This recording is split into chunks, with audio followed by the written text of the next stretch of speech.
زندگی میں سکھ چاہتے ہو تو ہر چیز کو ایسے قبول کرو جیسے وہ اصل حالت میں ہے۔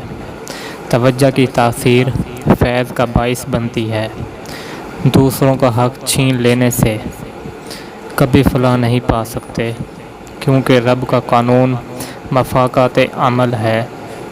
انسان اس وقت اپنا نقصان کر رہا ہوتا ہے جب وہ اپنی صحت کو ترجیح نہ دے رہا ہو۔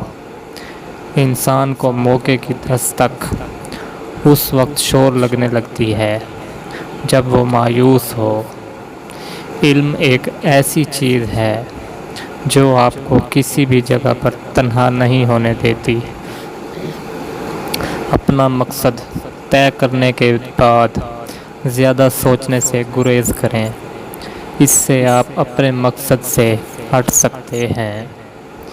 جس طرح زنگ لوہے کو ناکارہ بنا دیتا ہے، بالکل اسی طرح حسد انسان کو مفلوج کر دیتا ہے۔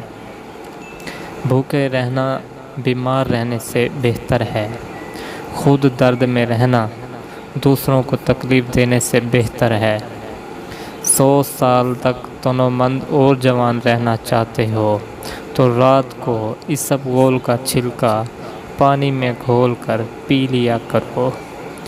دنیا میں ترقی چاہتے ہو تو آج کے دن کو بیکار مت جانو، اپنے راستے کی پہچان رکھو، یہی تمہارا کامیابی کا ضامن ہے۔